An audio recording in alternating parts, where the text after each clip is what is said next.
Ngasi numidang wairam phongkhiba kangleipakki mairagi pause digi maruoba pau khara khangasaraka miyamda khudo tamjigei Manipurgi irang asi furup anigi marakta thokpane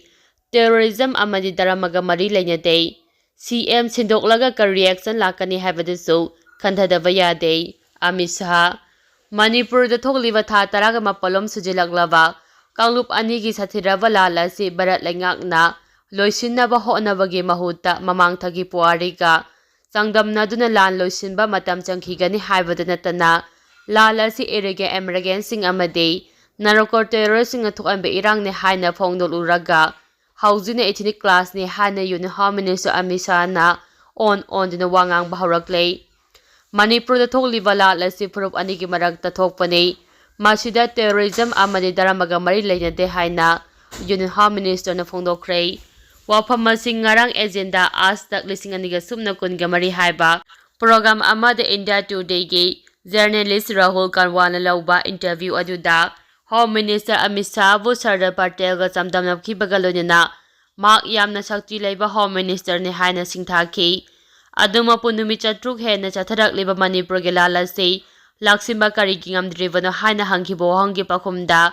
Union Home Minister Amit Shah na pakhum pikhibade Manipur da thokliba iranga si ichni class ne mamang thakta furup anigi marakta thokiba irang singdasu waroisim purakpada matam sangna changi sahi dagi hena changkhiba ngaktane adubo hauzik Manipur da thokliba iranga si mahausagi phibamda hanjimba haurakle adubo Manipur da thokliba iranga si opposition gi kanguna parliament puthokuna ka hen irang hawannaba maram ama ohele hana su phungdokhe Manipur da thokliba karum anigi sathidaba lala se Manipur gi chief minister asi sindoklabade kalup anigi marakta tang taba ama purakpa ngamgani miyamna hainari aduga karigidamakta barat laingangna CM sindoktana thamlibase karigino haina hangkiba wahangi pakhumda Union Home Minister Amit Shah na phongdokhibade Chief Minister Sinba Haival City Party gi oiba warepni Chief Minister Sindoklaga madugi kari reaction lakani haibadusu khanthadaba yade Chief Minister Biren Sindoklaga iranga sinam tharakani haibagi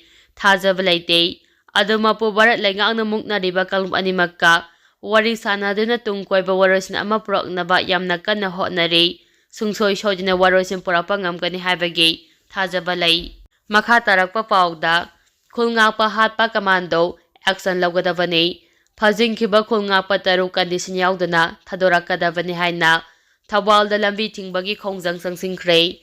ngarang Thawal district ke sarungphamda thokhiba nomai kamna bagi thodokta phakhiba khulngakpa taru condition amata yaudana thadokadabani khulngakpa pharaga hatpada chenaba police commando gi mathakta matik chaba ain goiba action lokhalkadabani haiduna ngasi ayu anganbada miyamna Thawalda National Highway 102 Infamore lambi thingduna akanba khongjang sangsingkhre pausi achina thodok thokphamdagi phangba paugi matung inna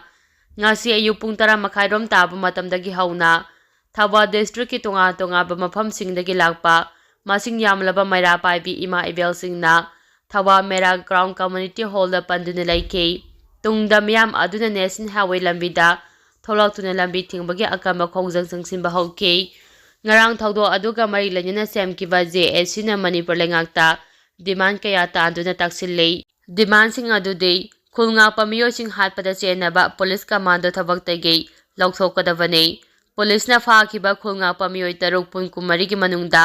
condition amata yauduna thadokadabani haina taksillei loinana JSC gi demand sing phangdriba fawba leikhidre khulngakpagi thawai yaudaba hakchang lauksiloi haike amaramda waithau kyam sifai haukha mamangdasu Thawal khunaugi club 12 gi apumbalup ama oidiba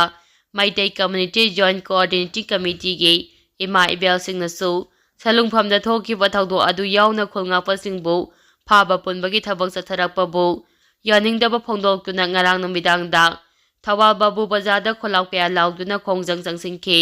khongjang aduda saruk yakhibi ima maira paibi amana phongdarakpada Manipur kananaba yamna kanna honajariba khulngakpa icha inausing asibu ngakpi simbibagi mahuta makhoibu phaba punba amade hatpagi thabak chatharakpa asi mama ibising yaningde lebaki yeknaba Manipur thugainaba honariba terroristing da khut thabagi mahutta state ꯐꯣꯔꯁꯁꯤꯡꯅ ꯃꯩꯇꯩ ꯈꯣꯜꯉꯥꯛꯄꯁꯤꯡꯗ ꯑꯣꯟꯁꯤꯟꯗꯨꯅ ꯈꯨꯠ ꯊꯥꯔꯛꯄ ꯍꯥꯏꯕꯁꯤ ꯌꯥꯝꯅ ꯂꯥꯏꯕꯛ ꯊꯤꯕꯅꯤ꯫ ꯊꯧꯗꯣꯛ ꯑꯁꯤꯒꯨꯝꯅ ꯃꯇꯨꯡꯗ ꯑꯃꯨꯛ ꯍꯟꯅ ꯊꯣꯛꯍꯟꯕꯤꯒꯅꯨ꯫ ꯑꯃꯔꯣꯝꯗ ꯐꯥꯖꯤꯟꯈꯤꯕ ꯈꯨꯜꯉꯥꯛꯄ ꯃꯤꯑꯣꯏ 6ꯄꯨꯁꯨ ꯑꯊꯨꯕ ꯃꯇꯝꯗ ꯀꯟꯗꯤꯁꯟ ꯑꯃꯠꯇ ꯌꯥꯎꯗꯅ ꯊꯥꯗꯣꯛꯄꯤꯔꯛꯎ ꯍꯥꯏꯅꯁꯨ ꯑꯄꯤꯜ ꯇꯧꯈꯤ꯫ ꯃꯈꯥ ꯇꯥꯔꯛꯄ ꯄꯥꯎꯗ ꯔꯤꯂꯤꯐ ꯀꯦꯝꯞꯇ ꯂꯩꯕ ꯅꯨꯄꯥ ꯑꯃ ꯂꯩꯈꯤꯗ꯭ꯔꯦ꯫ ꯃꯅꯤꯄꯨꯔꯗ ꯊꯣꯛꯂꯤꯕ ꯀꯥꯡꯂꯨꯞ ꯑꯅꯤꯒꯤ ꯂꯥꯜ ꯑꯁꯤꯅ ꯃꯔꯝ ꯑꯣꯏꯗꯨꯅ ꯍꯧꯖꯤꯛ ꯅꯝꯕꯣꯜ ꯄꯨꯂꯤꯁ ꯁ꯭ꯇꯦꯁꯟꯒꯤ ꯃꯅꯨꯡ ꯆꯟꯅ ꯎꯂꯧ ꯁꯥꯖꯣ ꯂꯩꯀꯥꯏꯗ ꯍꯥꯡꯕ ꯄ꯭ꯔꯤ-ꯐꯦꯕ꯭ꯔꯤꯀꯦꯇꯦꯗ ꯍꯥꯎꯁꯇ ꯆꯪꯖꯐꯝ ꯂꯧꯗꯨꯅ ꯂꯩꯔꯤꯕ ꯃꯤꯑꯣꯏ ꯑꯃ ꯂꯩꯀꯟꯅꯕ ꯅꯪꯗꯅ ꯂꯩꯈꯤꯗ꯭ꯔꯦ꯫ ꯂꯩꯈꯤꯗ꯭ꯔꯕ ꯃꯤꯑꯣꯏ ꯑꯗꯨꯒꯤ ꯃꯃꯤꯡ ꯑꯍꯣꯡꯁꯥꯡꯕꯝ ꯏꯅꯥꯎꯕꯤ ꯁꯤꯡꯍ ꯆꯍꯤ 84, ꯑꯄꯣꯛꯄ ꯂꯩꯈꯤꯗ꯭ꯔꯕ A.K. ꯕꯁꯤꯡꯍ ꯀꯧꯏ꯫ ꯕꯤꯁꯅꯨꯄꯨꯔ ꯗꯤꯁꯇ꯭ꯔꯤꯛꯀꯤ ꯃꯅꯨꯡ ꯆꯟꯕ ꯇꯣꯔꯕꯨꯡ ꯕꯪꯒ꯭ꯂꯥꯗꯒꯤꯅꯤ꯫ ꯃꯤꯑꯣꯏ ꯑꯁꯤ ꯉꯔꯥꯡ ꯅꯨꯃꯤꯗꯥꯡ ꯄꯨꯡ 11 ꯔꯣꯝ ꯇꯥꯕ ꯃꯇꯝꯗ ꯃꯁꯥꯒꯤ ꯑꯅꯥꯕ ꯑꯃꯅ ꯃꯔꯝ ꯑꯣꯏꯔꯒ ꯀꯝꯃ꯭ꯌꯨꯅꯤꯇꯤ ꯍꯦꯜꯊ ꯁꯦꯟꯇꯔ ꯅꯝꯕꯣꯜꯗ ꯄꯨꯈꯠꯇꯨꯅ ꯂꯩꯀꯠꯅꯔꯕ ꯃꯇꯨꯡ ꯂꯩꯀꯠꯅꯕ ꯅꯪꯗꯨꯅ ꯂꯩꯈꯤꯗꯕꯅꯤ ꯍꯥꯏꯔꯤ꯫ ꯃꯍꯥꯛꯅ ꯂꯩꯈꯤꯗꯕꯗ ꯉꯁꯤ ꯎꯂꯧ ꯁꯥꯖꯣ ꯂꯩꯀꯥꯏꯗ ꯍꯥꯡꯕ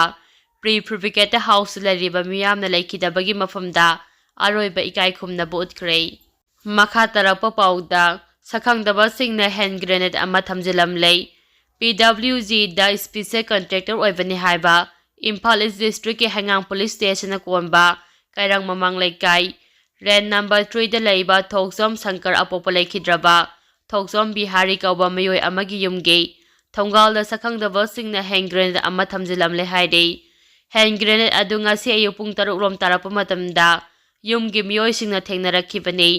ꯀꯅꯥꯅ ꯀꯔꯤ ꯃꯔꯝꯒꯤꯗꯃꯛ ꯍꯦꯟ ꯒ꯭ꯔꯦꯅꯦꯗ ꯑꯗꯨ ꯊꯝꯖꯤꯜꯂꯝꯃꯤꯕꯅꯣ ꯍꯥꯏꯕ ꯑꯗꯨ ꯈꯪꯕ ꯉꯝꯗ꯭ꯔꯤ꯫ ꯄꯨꯂꯤꯁꯀꯤ ꯇꯤꯝ ꯑꯃ ꯂꯥꯛꯇꯨꯅ ꯌꯦꯡꯁꯤꯜꯂꯕ ꯃꯇꯨꯡ ꯍꯦꯟ ꯒ꯭ꯔꯦꯅꯦꯗ ꯑꯗꯨ ꯑꯁꯣꯏ ꯑꯉꯥꯝ ꯌꯥꯎꯗꯅ ꯂꯧꯊꯣꯛꯈ꯭ꯔꯦ ꯍꯥꯏꯔꯤ꯫ ꯃꯈꯥ ꯇꯥꯔꯛꯄ ꯑꯣꯏꯅ ꯄꯥꯎꯖꯦꯜ ꯄꯥꯎꯆꯦꯗꯒꯤ ꯃꯔꯨꯑꯣꯏꯕ ꯄꯥꯎ ꯈꯔ ꯈꯪꯒꯠꯆꯔꯒ ꯃꯤꯌꯥꯝꯗ ꯈꯨꯗꯣꯜ ꯇꯝꯖꯒꯦ꯫ ꯑꯁꯥꯝ ꯀꯁꯥꯔꯒꯤ ꯃꯊꯛꯇ ꯇꯥꯡꯈꯨꯜ ꯅꯥꯒꯥꯂꯣꯡꯅ ꯑꯦꯛꯁꯟ ꯂꯧꯈꯠꯂꯒꯅꯤ꯫ ꯁ꯭ꯇꯦꯠꯀꯤ ꯇꯨꯔꯤꯖꯝ ꯗꯤꯄꯥꯔꯠꯃꯦꯟꯠꯀꯤ ꯃꯤꯠꯌꯦꯡ ꯃꯈꯥꯗ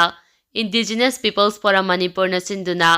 ꯀꯥꯝꯖꯣꯡ ꯗꯤꯁꯇ꯭ꯔꯤꯛꯀꯤ ꯐꯨꯌꯥ ꯁꯕ ꯗꯤꯚꯤꯖꯟꯒꯤ ꯃꯅꯨꯡ ꯆꯟꯕ ꯆꯥꯗꯣꯡ ꯚꯤꯂꯦꯖꯇ ꯃꯅꯤꯄꯨꯔ ꯌꯨꯅꯥꯏꯇꯦꯗ ꯕꯥꯏ ꯕꯥꯏꯑꯣꯗꯥꯏꯕꯔꯁꯤꯇꯤ ꯍꯥꯏꯕ ꯊꯤꯝꯗ ꯄꯥꯡꯊꯣꯛꯈꯤꯕ ꯑꯍꯥꯟꯕ ꯀꯜꯆꯔꯦꯜ ꯐꯦꯁꯇꯤꯚꯦꯜ ꯑꯗꯨ ꯑꯌꯥꯕ ꯌꯥꯎꯗꯅ ꯑꯁꯥꯝ ꯀꯁꯥꯔꯅ ꯃꯅꯤꯡꯇꯝꯅ ꯁꯤꯟꯈꯤꯕꯅꯤ꯫ ꯊꯧꯑꯣꯡ ꯑꯗꯨ ꯇꯔꯥꯏꯅ ꯂꯧꯗꯦ ꯑꯃꯗꯤ ꯃꯍꯥꯛꯀꯤ ꯃꯊꯛꯇ ꯑꯀꯟꯕ ꯑꯦꯛꯁꯟ ꯂꯧꯈꯠꯀꯅꯤ ꯍꯥꯏꯅ ꯇꯥꯡꯈꯨꯜ ꯅꯥꯒꯥꯔꯣꯡ TLFꯀꯤ ꯁꯦꯀ꯭ꯔꯦꯇꯔꯤ ꯃꯌꯣꯜꯁꯤꯡ 3ꯅ ꯈꯨꯌꯦꯛ ꯄꯤꯗꯨꯅ ꯊꯥꯗꯣꯔꯛꯄ ꯆꯦꯔꯣꯜ ꯑꯃꯅ ꯍꯥꯏꯔꯤ꯫ ꯃꯈꯥ ꯇꯥꯔꯛꯄ ꯄꯥꯎꯗ ꯀꯗꯥꯡꯕꯟꯗ ꯂꯩꯈꯤꯗ꯭ꯔꯕ ꯑꯊꯧꯕ 4ꯒꯤ ꯅꯤꯡꯁꯤꯡ ꯈꯨꯕꯝ ꯃꯤꯅꯤꯁꯇꯔ ꯗꯤꯡꯒꯣꯅ ꯃꯥꯏꯈꯨꯝ ꯍꯥꯡꯗꯣꯛꯈ꯭ꯔꯦ꯫ ꯁꯦꯛꯃꯥꯏ SCꯒꯤ ꯃꯅꯨꯡ ꯆꯟꯅ ꯂꯩꯕ ꯏꯝꯐꯥꯜ ꯋꯦꯁꯀꯤ ꯀꯗꯥꯡꯕꯟꯗ ꯀꯨꯀꯤ ꯅꯥꯔꯀꯣ ꯇꯦꯔꯣꯔꯤꯁꯁꯤꯡ ꯂꯥꯟꯗꯥꯔꯛꯄꯗ ꯂꯩꯈꯤꯗ꯭ꯔꯕ 4ꯒꯤ ꯅꯤꯡꯁꯤꯡ ꯈꯨꯕꯝ ꯑꯃ ꯁꯣꯁꯤꯌꯦꯜ ꯋꯦꯜꯐꯤꯌꯔ ꯃꯤꯅꯤꯁꯇꯔ ꯍꯩꯈꯥꯝ ꯗꯤꯡꯒꯣꯅ ꯑꯊꯣꯏꯕ ꯃꯤꯡꯊꯨꯡꯂꯦꯟ ꯑꯣꯏꯗꯨꯅ ꯉꯁꯤ ꯍꯥꯡꯗꯣꯛꯈ꯭ꯔꯦ꯫ ꯊꯧꯔꯝ ꯑꯗꯨꯗ ꯔꯤꯇꯥꯌꯔ IAS RK ꯅꯤꯃꯥꯏ CCSAKꯒꯤ ꯄ꯭ꯔꯁꯤꯗꯦꯟꯠ ꯖꯤꯇꯦꯟꯗ꯭ꯔ ꯅꯤꯉꯣꯝꯕꯝ, ꯁꯦꯛꯃꯥꯏ SCꯒꯤ ꯒ꯭ꯔꯥꯝ ꯄꯟꯆꯥꯌꯠ 5ꯒꯤ zila parishad, panchayat member, village volunteer ꯑꯃꯗꯤ ꯂꯩꯈꯤꯗ꯭ꯔꯕ ꯏꯃꯨꯡ 4ꯒꯤ ꯃꯤꯑꯣꯏꯁꯤꯡ ꯁꯔꯨꯛ ꯌꯥꯈꯤ꯫